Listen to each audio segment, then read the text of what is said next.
أعوذ بالله من الشيطان الرجيم. بسم الله الرحمن الرحيم. اتل ما أوحي إليك من الكتاب وأقم الصلاة إن الصلاة تنهى عن الفحشاء والمنكر ولذكر الله أكبر والله يعلم ما تصنعون. صدق اللہ العظیم. قرآن مجید کے مضامین کے خلاصے کے سلسلے میں آج 21ویں پارے کا آغاز ہو رہا ہے. 20ویں پارے کے آخر میں سورہ عنکبوت آئی اور اس کا باقی حصہ سورہ عنکبوت کا وہ 21ویں پارے میں آ رہا ہے. اللہ رب العزت نے 21ویں پارے کے شروع میں سورہ عنکبوت کی آیت نمبر 45 میں فرمایا کہ انسان اللہ کی کتاب کی تلاوت کرے اور نماز ادا کرے. نماز کا فائدہ اللہ تعالیٰ نے خود یہ بتایا کہ ان الصلاۃ تنہی عن الفحشاء والمنکر، کہ یہ بے حیائی اور بری باتوں سے روکتی ہے. یہ انسان آج بھی نماز اخلاص کے ساتھ ادا کرے، اللہ کی خشیت کے ساتھ ادا کرے اور نماز کو اس کے آداب کے ساتھ ادا کرے تو یقیناً اللہ تعالیٰ اس نماز کے اثرات آج بھی انسان کو اپنی آنکھوں سے دکھا دے گا کہ واقعی یہ نماز انسان کو بے حیائی سے روکتی ہے اور بری باتوں سے روکتی ہے. پھر اس کے بعد کی آیات میں اللہ تعالیٰ نے آخری نبی حضرت محمد مصطفیٰ صلی اللہ علیہ وسلم کی حقانیت اور صداقت کی علامات بتائیں کہ نبی صلی اللہ علیہ وسلم امی تھے، یعنی لکھنا پڑھنا نہیں جانتے تھے. اس کے باوجود اللہ تعالیٰ نے ان کو وہ علوم عطا فرمائے اور قرآن حکیم کا یہ معجزہ عطا فرمایا. آیت 51 میں اللہ تعالیٰ نے فرمایا کیا قرآن کا معجزہ ان کے لیے کافی نہیں ہے جس کی نظیر پیش کرنے سے ان کے فصیح و بلیغ لوگ بھی عاجز آ چکے ہیں. آیت 53 اور 54 میں اللہ تعالیٰ نے فرمایا کہ قرآن حکیم کے معجزے کے ہوتے ہوئے کسی دوسرے معجزے کا مطالبہ کرنا یہ ان لوگوں کی ہٹ درمی اور جہالت کے سوا کچھ نہیں.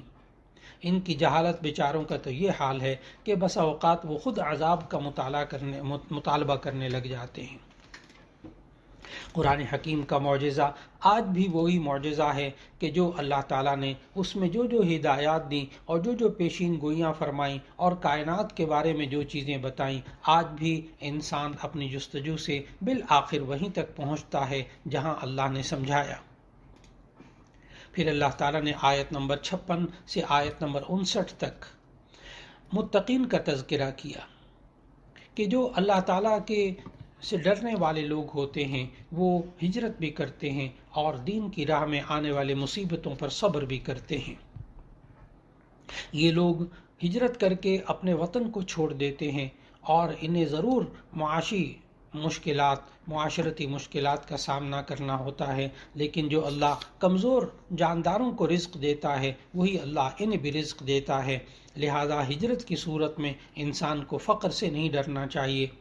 پھر آیت نمبر 69 کے اندر اللہ تعالیٰ نے پوری سورہ عنکبوت کا خلاصہ ذکر کر دیا اور ایک ایسی آیت سورہ عنکبوت کی آخری آیت نمبر 69 میں اللہ تعالیٰ نے فرمایا والذین جاہدوا فینا لنہدینہم سبلنا، جو لوگ ہمارے لیے مجاہدہ کرتے ہیں ہم انہیں ضرور اپنے راستے کو دکھا دیتے ہیں اور بے شک اللہ تعالیٰ نیک کام کرنے والوں کے ساتھ ہے. معلوم ہوا آج بھی انسان دنیا کے اندر رہتے ہوئے کوشش کرتا رہے تو ایسی صورت میں اللہ تعالیٰ ضرور اس کو صراط مستقیم اور راہ حق دکھا دیتا ہے. سورہ عنکبوت کے اختتام کے بعد پھر سورۃ الروم کا آغاز ہوتا ہے 21ویں پارے کے اندر. سورہ روم ترتیب توقیفی کے اعتبار سے یعنی قرآن مجید کی ترتیب کے اعتبار سے سورت نمبر 30 ہے اور نازل ہونے کے اعتبار سے یہ سورت نمبر 84 ہے. یہ سورت مکی ہے اور یہ ہجرت سے پہلے نازل ہوئی. اس میں کل 60 آیات ہیں اور 6 رکوع ہیں. اس سورت کا نام سورہ روم اس لیے رکھا گیا کہ آیت نمبر 2 اور 3 میں اللہ تعالیٰ نے رومیوں کے غالب ہونے کی پیشین گوئی کی ہی، اسی وجہ سے اس سورت کا نام سورہ روم رکھا گیا. قرآن حکیم کے معجزہ ہونے کے وجوہ اعجاز میں سے ایک اہم وجہ اس قرآن حکیم کی پیشگوئیاں بھی ہیں جو کہ سچی ثابت ہوئیں۔ یہ پیشگوئی رومیوں کے غالب آنے کے بارے میں تھی۔ اس پیشگوئی کا پورا ہو جانا انتہائی غیر معمولی اور عادات سے ہٹا ہوا خلاف عادت ایک واقعہ نظر آتا ہے، کیونکہ جس وقت قرآن حکیم میں یہ خبر دی تھی اس وقت ایرانی رومیوں پر پوری طرح چھائے ہوئے تھے۔ رومی مقبوضات اور نو آبادیوں کے یکے بعد دیگرے ایرانیوں کے ہاتھ آتے جاتے رہے تھے۔ اس وقت رومی سلطنت زندگی اور موت کی کشمکش میں مبتلا تھی۔ سرحدی حالات کے علاوہ جو داخلی حالات تھے وہ بھی بہت خراب تھے، لیکن یہاں تک کہ رومیوں کا جو بادشاہ تھا وہ زوال کی تیز آندھیوں کے سامنے بے بس ہو کر ذلت اور پسپائی اختیار کر چکا تھا، چونکہ اس وقت کے فارس کے لوگ یہ مشرک تھے اور آتش پرست تھے، جبکہ رومی خدا پرست تھے۔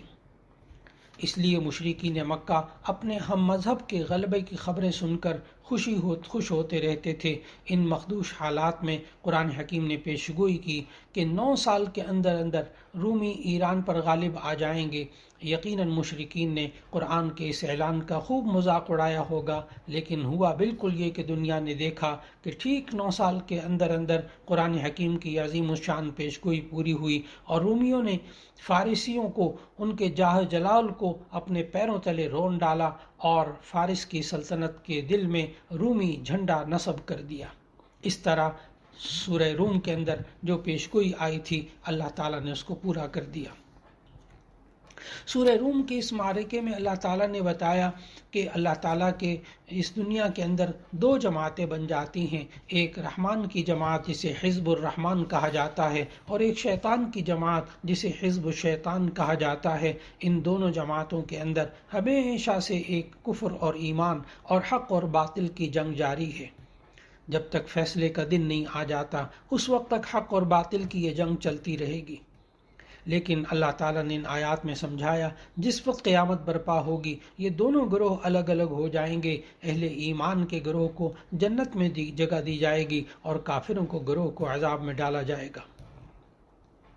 اللہ تعالیٰ نے اس صورت میں اپنے وجود پر اور عظمت جلال پر اللہ تعالیٰ نے 7 دلیلیں ذکر فرمائیں۔ ایک تو یہ اللہ تعالیٰ نے اپنے وجود پر دلیل بتائی کہ اللہ تعالیٰ ایک چیز کو اس کی ضد سے پیدا کرتا ہے۔ زندہ اور مردے ایک دوسرے کی ضد ہیں، لیکن اللہ اپنی قدرت کاملہ سے زندہ کو پیدا کرتا ہے، مردے سے مردہ کو پیدا کرتا ہے، مردے سے زندہ کو پیدا کرتا ہے، اور زندہ کو مردہ سے پیدا کرتا ہے۔ اللہ تعالیٰ نے ہمیں سمجھایا کہ کس طرح یہ ایک جو ہے وہ انسان زندہ ہوتا ہے، اس سے پیدا ہونے والا انسان بھی زندہ ہوتا ہے۔ نمبر 2، ایک گٹھلی بیج یہ مردہ بے جان ہوتی ہے، اللہ تعالیٰ اس سے ایک پودے کو جو مردہ ہوتا ہے، بے جان ہوتا ہے، بے روح ہوتا ہے، اس کو پیدا کرتا ہے۔ تو زندہ سے زندہ بھی اللہ پیدا کر کے دکھا رہا، مردے سے مردہ بھی اللہ پیدا کر کے دکھا رہا۔ پھر اللہ نے بتایا کہ کس طرح اللہ جو ہے وہ زندہ سے مردہ کو پیدا کرتا ہے، کہ ایک مرغی زندہ ہوتی ہے، اس سے پیدا ہونے والا انڈا بے جان مردہ ہوتا ہے۔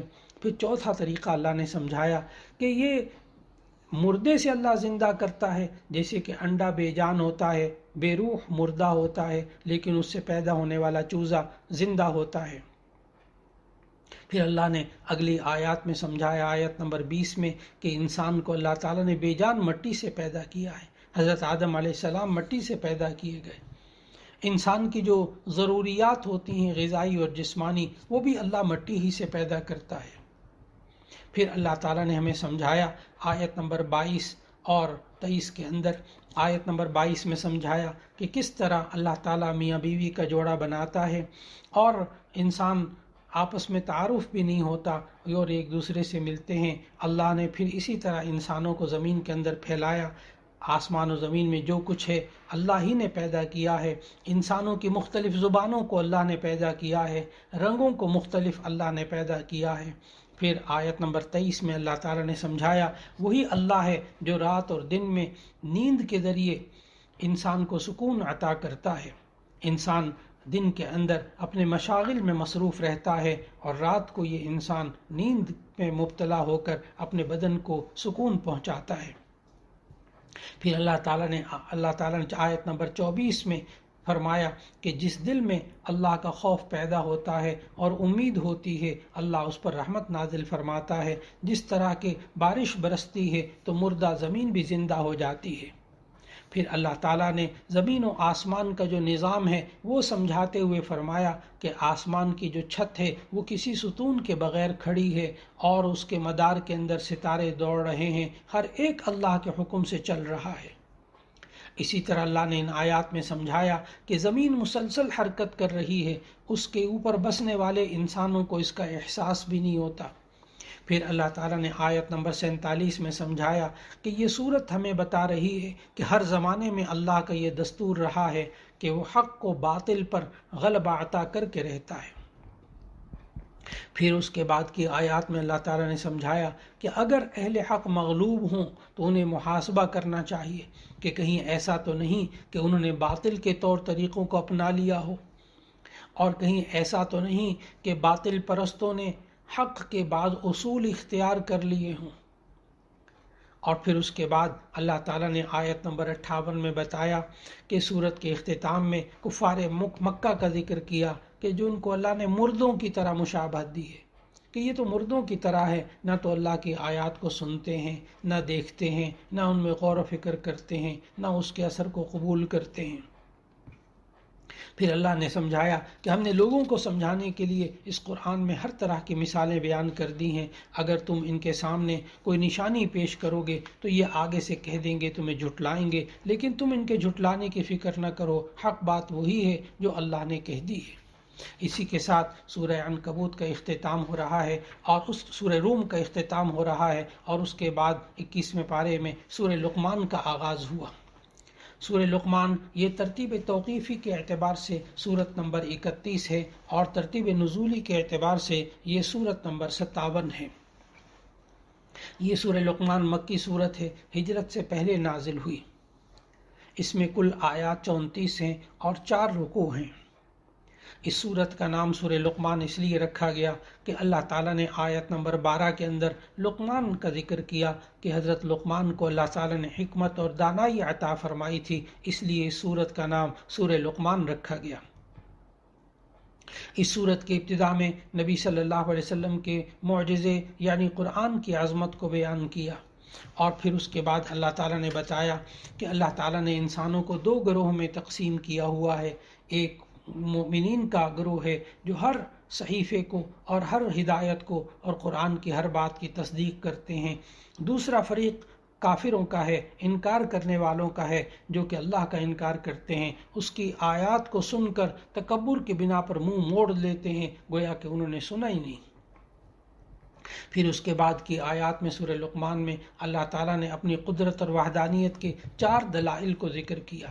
ایک تو اللہ تعالیٰ نے آسمان کی جو دنیا ہے اس کو ذکر کیا کہ آسمان کو بغیر ستون کے اللہ نے پیدا کیا ہے، اس میں روشن ستارے ہیں، اس میں سورج اور چاند ہیں، اس میں سیارے اور کہکشائیں ہیں، اور یہ آسمانی دنیا اتنی وسیع ہے۔ ایک تو اللہ نے اس کو اپنی قدرت اور وحدانیت کی دلیل کے طور پر ذکر کیا۔ پھر اس سے اگلی آیات میں اللہ تعالیٰ نے پہاڑوں کو اپنی قدرت کی دلیل قرار دیا کہ یہ پہاڑ جنہیں اللہ نے زمین کا توازن برقرار رکھنے کے لیے اللہ نے گاڑ رکھا ہے، اگر یہ پہاڑ نہ ہوتے تو یہ زمین ہوا اور پانی کی وجہ سے ادھر ادھر حرکت کرتی رہتی۔ پھر تیسری دلیل اللہ تعالیٰ نے اگلی آیات میں یہ جو زمین کے رہنے والے بری جانور اور فضائی جانور یعنی پرندے اور سمندری جانور، ان کا اللہ نے ذکر کیا کہ یہ بے شمار قسم کے جانور، یہ مویشی، یہ چوپائے اور حشرات الارض اور بری جانوروں میں اڑنے والے جانور اور سمندر میں رہنے والے 1000 قسم کے جانور، یہ سب کے سب اللہ تعالیٰ ہی نے پیدا کیے۔ اور پھر اللہ تعالیٰ نے چوتھی دلیل کے طور پر آسمان سے بارش کا ذکر کیا کہ وہ وہی اللہ ہے جو آسمان سے بارش برساتا ہے، جس کے ذریعے ہم ہر طرح کی چیزیں اگتی ہوئی دیکھتے ہیں۔ اس کے بعد اللہ تعالیٰ نے آسمان سے بارش برسنے کے بعد پانی، سمندر، دریا اور نہروں کا ذکر کیا، اور پھر اس کے بعد مختلف پھول اور مختلف پھل اور غلے اور جڑی بوٹیاں اور درخت اگتے ہوئے جو انسان دیکھتا ہے ان کا ذکر کیا. یہ سب اللہ کی قدرت اور اس کے وجود پر دلالت کرتے ہیں. اس کے بعد سورہ لقمان کے دوسرے رکوع میں اللہ تعالیٰ نے لقمان علیہ السلام کے بارے میں بتایا کہ حضرت لقمان جن کو اللہ تعالیٰ نے حکمت دی تھی، اب یہ نبی تھے یا نہیں تھے اس بارے میں مختلف آراء ہیں، لیکن یہ بہرحال بات قرآن مجید کی ان آیات سے ثابت ہوتی ہے کہ اللہ تعالیٰ نے ان کو حکمت اور دانائی سے نوازا تھا. وَلَقَدْ آتَيْنَا لُقْمَانَ الْحِكْمَةَ أَنِ اشْكُرْ لِلَّهِ. اور پھر اللہ تعالیٰ نے ہمیں سمجھایا کہ جب لقمان علیہ السلام کو اللہ تعالیٰ نے ایک جو ہے حکمت عطا کی تھی تو اس حکمت کے نتیجے میں ایک تو وہ شکر کرتے تھے اللہ کا، اور دوسرا جب انہوں نے اپنے بیٹے کی تربیت کی تو کس طرح اولاد کی تربیت کی. اللہ تعالیٰ نے اس کے اندر بڑی نصیحتیں فرمائیں. ہمیں اپنے معاشرے کے اندر رہتے ہوئے جب بھی ضرورت پیش آئے کہ کس طرح ہمیں اپنی اولاد کی تربیت کرنی چاہیے تو سورہ لقمان کے دوسرے رکوع میں آنے والی ان نصیحتوں کو ضرور سمجھنا چاہیے کہ حضرت لقمان علیہ السلام نے اپنے بیٹے کو سب سے پہلی نصیحت تو یہ کی کہ میرے پیارے بیٹے، اللہ کے ساتھ کسی کو شریک نہ ٹھہرانا. ان شرک لظلم عظیم، شرک بہت بڑا ظلم ہے. پھر اس کے بعد اللہ تعالیٰ نے سمجھایا، دوسری نصیحت یہ کی کہ دیکھو کہ اللہ نے والدین کے ساتھ اچھا سلوک کرنا، والدین کے ساتھ اچھا سلوک کرنا، ان کی اچھی باتوں کو ماننا. ہاں گناہ کا حکم دے تو اس کی بات کو مت ماننا. اور پھر اس کے بعد ایک اور نصیحت یہ کی کہ دیکھیں کہ گناہ جتنا کیوں چھوٹے سے چھوٹا گناہ بھی ہو اس سے بچنے کی کوشش کرنی چاہیے. اور پھر اس کے بعد اپنے بیٹے کو نصیحت کرتے ہوئے لقمان علیہ السلام نے ایسی نصیحتیں فرمائیں کہ جس کی آج ہمیں معاشرے کے اندر بے انتہا ضرورت ہے. سب سے پہلی نصیحت حضرت لقمان علیہ السلام نے یہ فرمائی کہ دیکھو اللہ کے ساتھ کسی کو شریک نہ ٹھہرانا. دوسری نصیحت یہ فرمائی کہ اپنے والدین کے ساتھ اچھا سلوک کرنا. ہاں البتہ شرک کا حکم دے، گناہ کا حکم دے تو ان کی بات مت ماننا. پھر اس کے بعد تیسری نصیحت یہ کی حضرت لقمان علیہ السلام نے کہ اے میرے پیارے بیٹے، اگر زمین و آسمان میں کوئی رائی کے دانے کے برابر بھی کوئی چیز ہوگی، کسی چٹان کے اندر ہوگی، اللہ اس کو بھی لے آئے گا، اللہ اس کو جانتا ہے. پھر لقمان علیہ السلام نے اپنے بیٹے کو نصیحت کی، یا بنی اقم الصلاۃ، اے میرے پیارے بیٹے نماز قائم کر. اور یہ بھی نصیحت کی اولاد کو کہ وأمر بالمعروف وانہا عن المنکر، کہ تم اچھائی کا حکم دو اور برائی سے روکتے رہو. ایک اور نصیحت لقمان علیہ السلام نے اپنے بیٹے کی تربیت کرتے ہوئے یہ فرمائی، وَاصْبِرْ عَلَى مَا أَصَابَكَ إِنَّ ذَلِكَ مِنْ عَزْمِ الْأُمُورِ. آیت نمبر 17 میں فرمایا کہ اے میرے پیارے بیٹے، اگر زندگی میں کوئی تکلیف پہنچے تو اس پر صبر کرنا، یہ بڑی ہمت کے کاموں میں سے ہے. تو اولاد کے اندر صبر، برداشت پیدا کرنا یہ بھی ماں باپ کے ذمے ہے. اور پھر اس کے بعد آیت نمبر 18 میں لقمان علیہ السلام نے اپنے بیٹے کو نصیحت کرتے ہوئے سمجھایا، وَلَا تُصَعِّرْ خَدَّكَ لِلنَّاسِ، اے میرے پیارے بیٹے لوگوں کے سامنے منہ پھلا کے مت رہنا. انسان کو اپنی اولاد کے خد و خال، اس کے چہرے کے تاثرات تک کی تربیت کرنی چاہیے. پھر اس کے بعد اللہ تعالیٰ نے آیت نمبر 18 ہی میں فرمایا کہ لقمان نے اپنے بیٹے کو نصیحت کی، لا تمشی فی الارض مرحا، اے میرے پیارے بیٹے زمین پر اترا کے نہ چلنا، تکبر کے ساتھ نہ چلنا.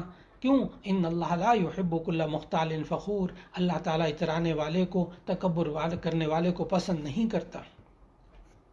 پھر اس کے بعد لقمان علیہ السلام نے اپنے بیٹے کی تربیت کرتے ہوئے آیت نمبر 19 میں اللہ تعالیٰ نے فرمایا کہ لقمان نے کہا اپنے بیٹے کو، وَقْصِدْ فِي مَشْيِكَ، تم اپنی چال کے اندر میانہ روی اختیار کرو، وَغْضُضْ مِن صَوْتِكَ، اپنی آواز کو آہستہ رکھو. اس لیے ہمیں اپنی اولاد کے اندر اعتدال کی تعلیم بھی ان کو دینی چاہیے، اور اس کے ساتھ ساتھ ہمیں چاہیے کہ ہم ان کی آواز، ان کے لب و لہجے پہ ہم تربیت کریں تاکہ اللہ تعالیٰ اس اولاد سے پھر آنکھوں کی ٹھنڈک عطا فرما دے. یہ سب وہ نصیحتیں ہیں جو سورہ لقمان کے دوسرے رکوع میں موجود ہیں. اور پھر اس کے بعد اللہ تعالیٰ نے اپنی قدرت کے مظاہر پیش کیے کہ یہ دیکھو، یہ جتنا آسمان و زمین میں جو کچھ ہے سب اللہ نے تمہارے لیے پیدا کیا ہے، تمہارے کام میں لگا دیا ہے. کمال کی نعمتیں اللہ نے ظاہری اور باطنی عطا فرمائی ہیں. دیکھو اللہ کی بات کو ماننے والے بن جاؤ. اور پھر اس کے بعد اللہ تعالیٰ نے سمجھایا کہ آسمان و زمین میں جو کچھ ہے اس کا مالک اللہ ہی ہے، لیکن اللہ کے جو نعمتیں ہیں، اگر تم سارے جتنے بھی درخت ہیں ان کی قلمیں بنا لو اور سمندر کو اس کی سیاہی بنا لو، پھر بھی تم اللہ کے کلمات کو نہیں پورا کر سکو گے۔ وہ اللہ ایسا ہے جو رات کو دن میں داخل کرتا ہے، دن کو رات میں داخل کرتا ہے، سورج اور چاند کو اس نے مسخر کیا ہے، ہر ایک اپنے اپنے مدار میں چل رہا ہے۔ پھر اللہ تعالیٰ نے سورہ لقمان کے آخر میں بتایا کہ دیکھو تم کشتی کو دیکھو کہ کس طرح یہ اللہ کے حکم سے چلتی ہے، اور تم دیکھو کہ موجوں کے اندر کس طرح یہ لوگ جب اللہ کو پکارتے ہیں، لیکن یہ سرکش لوگ عجیب و غریب ہوتے ہیں کہ جب اللہ ان کو خشکی میں پہنچا دیتا ہے تو پھر اسی میں سے کچھ لوگ ہوتے ہیں جو کہ اللہ کی آیتوں کا انکار کرنے والے ہوتے ہیں۔ پھر سورہ لقمان کے آخر میں اللہ تعالیٰ نے بتایا کہ علم غیب صرف اللہ ہی جانتا ہے، اور غیب کی خاص طور پر 5 چیزوں کو ذکر کیا جس کو حدیث کے اندر مفاتیح غیب کہا گیا، مفاتیح خمسہ کہا گیا، کہ 5 بنیادی چیزیں ایسی ہیں جن کا علم صرف اللہ جانتا ہے، کوئی نہیں جانتا۔ نمبر 1، ان اللہ عنده علم الساعہ، قیامت کا علم صرف اللہ کے پاس ہے۔ دوسری بات، وَيُنَزِّلُ الْغَيْثَ، بارش برسانا، یہ اس کا علم بھی اللہ کے پاس ہے۔ اور تیسری چیز، وَيَعْلَمُ مَا فِي الْأَرْحَامِ، رحموں میں جو کچھ ہے وہ بھی اللہ ہی جانتا ہے۔ اور چوتھی چیز بتائی، ما تدری نفس ماذا تکسب غدا، کہ کوئی نفس یہ نہیں جانتا کہ کل وہ کیا کمائے گا۔ اور 5ویں چیز یہ بتائی کہ ما تدری نفس بأی ارض تموت، کہ کوئی شخص یہ نہیں جانتا کس زمین میں جا کر وہ مرے گا۔ پھر اس کے بعد سورہ سجدہ کا آغاز ہوتا ہے۔ سورہ سجدہ یہ قرآن مجید کی ترتیب کے اعتبار سے یہ 32ویں صورت ہے، اور سورہ سجدہ یہ نزولی اعتبار سے 75ویں صورت ہے۔ یہ مکی صورت ہے، ہجرت سے پہلے نازل ہوئی، اس میں کل 30 آیات ہیں اور 3 رکوع ہیں۔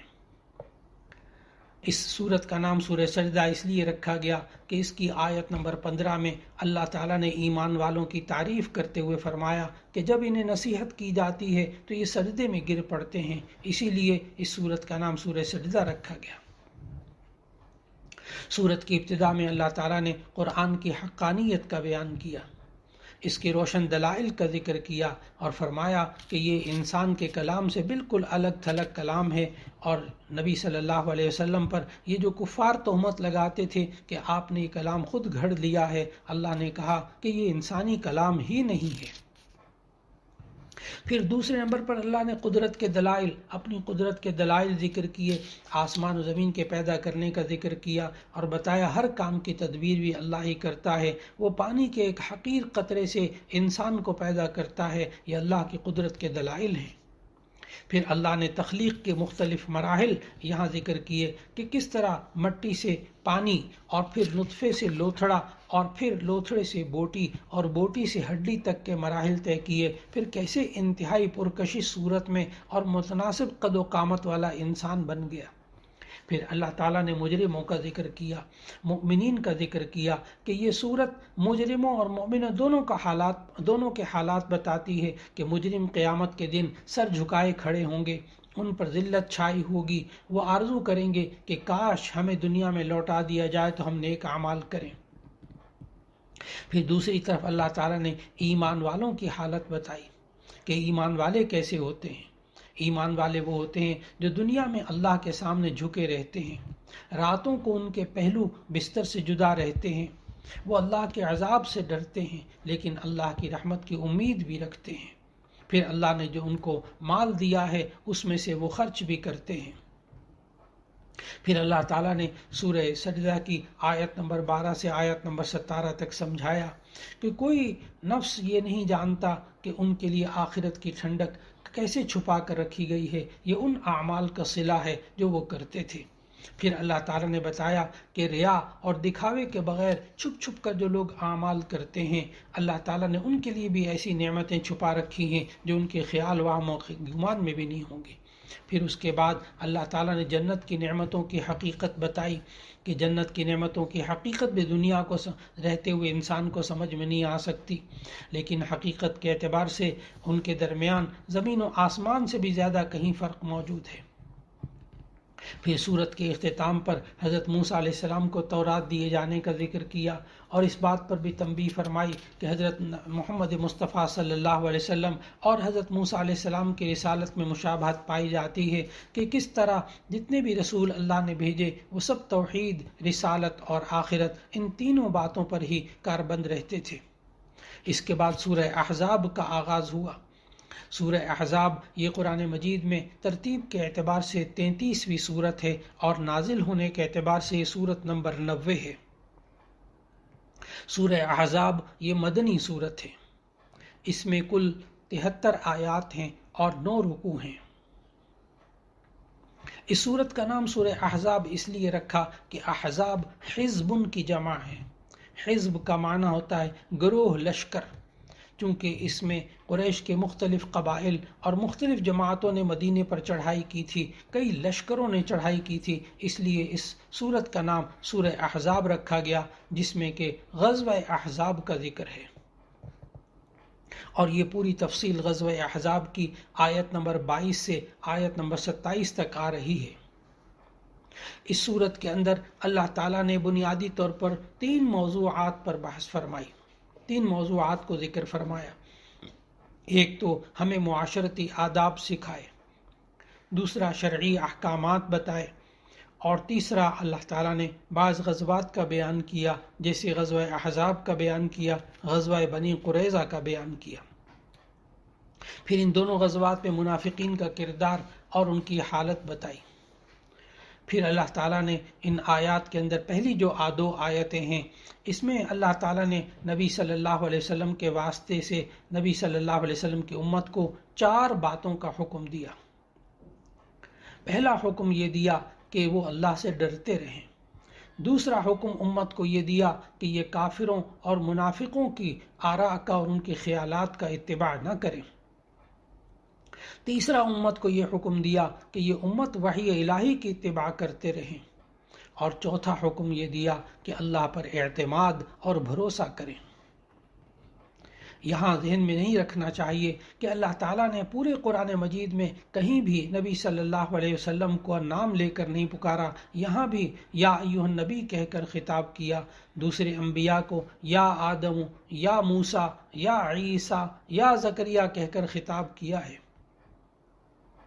اللہ تعالیٰ نے ہمیں یہ سمجھایا کہ ان آیات کے اندر کہ ایمان والوں کا جو حال ہوتا ہے وہ یہ ہوتا ہے کہ ان کے دل کے اندر جب ایمان بس جاتا ہے تو اللہ تعالیٰ نے پھر نظام ایسا بنایا ہے کہ بعض لوگ یہ سمجھتے ہیں شاید ان کے دلوں میں 2 دل ہیں، ان کے اندر 2 دل ہیں۔ اللہ نے بتایا نہیں، آدمی کے پہلو میں ایک ہی دل ہوتا ہے، یا اس میں ایمان ہوگا یا کفر ہوگا۔